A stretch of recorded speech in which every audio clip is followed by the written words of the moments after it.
Congress, Democrats, Republicans, Independents, who voted for this bill. It's a path to my desk. It was a difficult path. It should have been easier and it should have gotten there sooner. But in the end, we did what America always does. We rose to the moment. We came together and we got it done. Now, we need to move fast, and we are. Over 2 years, Russia has been responsible for a brutal campaign against Ukraine. They've killed tens of thousands of Ukrainians, bombed hospitals deliberately, picked them out, bombed hospitals, kindergartens, grain silos, tried to plunge Ukraine into a cold and dark winter by striking their power grid. Ukrainians have fought back, defending their country and their families with extraordinary courage. Many of you have been there with me many times.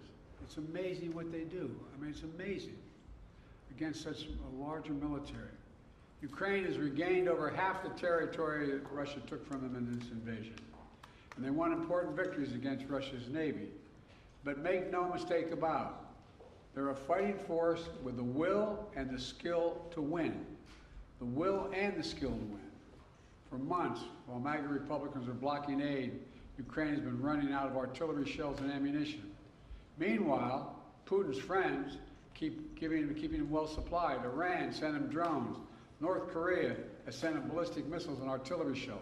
China is providing components and know-how to boost Russia's defense production. With all this support, Russia has ramped up its airstrikes against Ukrainian cities and critical infrastructure, rained down munitions on you brave Ukrainians defending their homeland. And now, America is going to send Ukraine the supplies they need to keep them in the fight. This weekend, there were reports, and I find this amazing, there were reports of cheers breaking out of the trenches in eastern Ukraine. Probably came from one of your folks, a reporter or someone, I'm not sure where it came from. But they're cheering as they watch the House vote in support for Ukraine. It's not like they don't understand what we've done. Not like they don't understand how critical this is for them. I'm making sure the shipments start right away. In the next few hours, literally a few hours, we're going to begin sending in equipment to Ukraine for air defense munitions, for artillery, for rocket systems, and armored vehicles.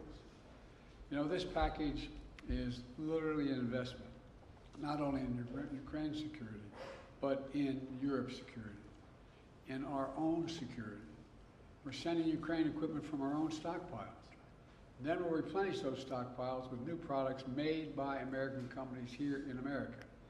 Patriot missiles made in Arizona, Javelins made in Alabama, artillery shells made in Ohio, Pennsylvania, and Texas. In other words, we're helping Ukraine while at the same time investing in our own industrial base, strengthening our own national security, supporting jobs in nearly 40 states all across America. You know, the United States is not acting alone, to state the obvious. Our allies in Europe and around the world who have constantly been asking me, are we going to step up? We're not going to walk away, are we? How many, and some of you have been to these international meetings with me. They're very concerned. Had we failed to step up, Lord only knows what would happen to the cohesion in NATO. They're also sending significant help to Ukraine. We're all standing together against this brutal dictator. As I've argued for months, this is directly in the United States' national security interest. If Putin triumphs in Ukraine, the next move of Russian forces could very well be a direct attack on a NATO ally. And you all know full well that invoking Article 5 of the North Atlantic Treaty would be the first thing that comes to mind, which declares an attack on one as an attack on all. If Putin attacks a NATO ally like he's attacking Ukraine today, we'd have no choice but to come to their aid, just like our NATO allies came to our aid after the September 11th attacks. That's why we're supporting and surging support now to Ukraine, to stop Putin from drawing the United States into a war in Europe and in the future. You know, it seems to me we should take a little bit of a step back and realize what a critical moment this was for the United States and for NATO. This is a historical moment. In the last 2 years, we've helped unify, strengthen, and expand NATO. Imagine if instead we had failed to step up now and to support Ukraine. All those gains would have begun to unravel. The cohesion of NATO would have been weakened, and our national security would have been undermined without any question. You know, Putin started this war believing he could easily break the will of the people of Ukraine. When that failed, he changed his strategy a little bit, thinking we could break the will of NATO, break the will of the United States, break our will. Well, he's failed again. America stands with our friends. We stand up against dictators. We bow to no one, certainly not Vladimir Putin. Look, this bill also includes vital support for Israel. Just 10 days ago, we saw Iran launch over 100 missiles and drones at Israel. Because of them and other allies across the world, including from the region, no serious damage occurred. An unprecedented attack that followed years of Iran supporting Hezbollah, Hamas, and proxies of their own attack on Israel. They fund these guys. My commitment to Israel, I want to make clear again, is ironclad. The security of Israel is critical. It will always make sure that Israel has what it needs to defend itself against Iran and terrorists it supports.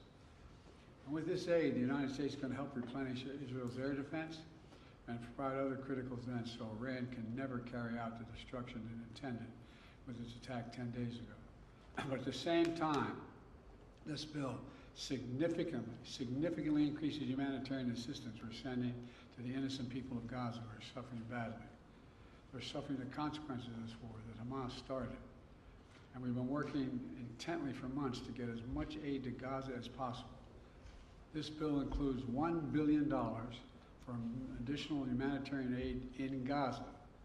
We're going to immediately secure that aid and surge it, including food, medical supplies, clean water. And Israel must make sure all this aid reaches the Palestinians in Gaza without delay. And everything we do is guided by the ultimate goal of bringing these hostages home, securing a ceasefire, and setting the conditions for an enduring peace. You know, there's more that this bill does, as you all know, the press here, including providing for support to strengthen even further our allies and partners in the Indo-Pacific region, as well as humanitarian aid to places including Haiti, Sudan, and Somalia. But there's one thing this bill does not do: border security.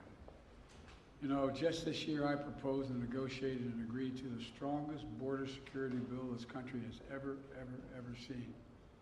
It was bipartisan. It should have been included in this bill. And I'm determined to get it done for the American people. And I'll come back to that at another moment, another time. This is a reminder of what America can do when we come together, despite our differences. I want to thank everyone in Congress who made it possible, especially the bipartisan leadership. Speaker of the House, Mike Johnson, Leader Jeffries, Leaders Schumer and McConnell. They don't always agree, but when it matters most, they stepped up and did the right thing. And I mean this sincerely. History will remember this time. History will remember this moment. For all the talk about how dysfunctional things are in Washington, when you look over the past 3 years, we see that time and again on the critical issues, we've actually come together. It hadn't always been easy. But when it's come time to decide to rebuild America, we did it with the bipartisan infrastructure law, which is just underway. When it came time to invest in our semiconductor industry and technologies of the future, we did it with the Chips and Science Act. And when it came time to stand with Ukraine and Israel and help the people of Gaza, we did that as well. At the end of the day, most of us, whether we're Democrats, Republicans, or Independents, believe that America must stand up for what is right. We don't walk away from our allies. We stand with them. We don't let tyrants win. We oppose them. We don't merely watch global events unfold. We shape them. That's what it means to be the indispensable nation. That's what it means to be the world's superpower and the world's leading democracy. Some of our MAGA Republican friends reject that vision. But this vote makes it clear. There is a bipartisan consensus for that kind of American leadership. That's exactly what we'll continue to deliver. I thank you all very much, and I'm going off to make a speech at the hotel I'm late for, and I have plenty of time to answer questions on this and other matters. Can I ask a quick one on TikTok? Mr. President, do you have a message for the protesters on campus?